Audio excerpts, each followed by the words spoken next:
यूरोपीय यूनियन के अंदर जर्मनी जैसा मतलबी देश और कोई नहीं हो सकता। पिछले 3 सालों से सूखे की मार से परेशान जर्मनी को भारत ने कोरोना काल में खाद्य सामग्रियों की सहायता दी। तब उस समय जर्मनी ने भारत के सहायता की जमकर सराहना करते हुए वैश्विक मंचों पर चीन के खिलाफ एक्शन लेने का दिखावा किया। लेकिन कोरोना काल का समय बदलते ही जर्मनी भी बदल गया, क्योंकि सबसे पहले चीन के खिलाफ एक्शन लेने की बातें करने वाला जर्मनी ही अब चीन को यूरोपीय यूनियन में पांव पसारने का मौका दे रहा है। पहले जर्मनी ने चीन के 5G कंपनियों को मंजूरी दी, फिर चीन के निवेश को मंजूरी दी और अब जर्मनी चीन को बाकी क्षेत्रों में भी व्यापार की मंजूरी देने की योजना बना रहा है।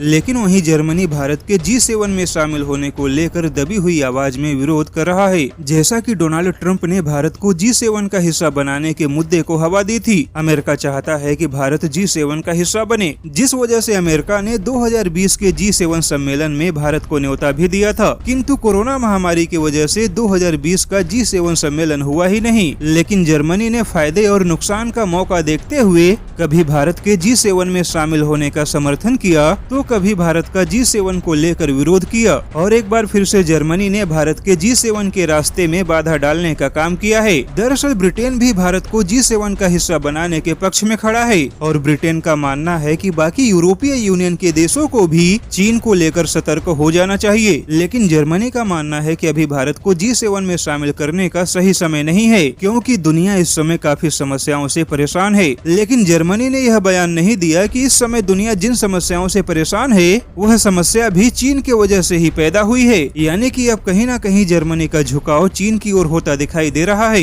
हालांकि जर्मनी को छोड़ दिया जाए तो G7 के बाकी ताकतवर देश जैसे कि अमेरिका, फ्रांस, ब्रिटेन और जापान, यह सारे देश चीन को बड़ा खतरा मानते हुए भारत के साथ अपने सैन्य साझेदारी को लगातार मजबूत बनाने का प्रयास कर रहे हैं। लेकिन वहीं जर्मनी अभी भी चीन और भारत के साथ अपने व्यापारिक नफे नुकसान को देखते हुए कभी भारत के पक्ष में तो कभी चीन के पक्ष में फिसलता हुआ दिखाई दे रहा है।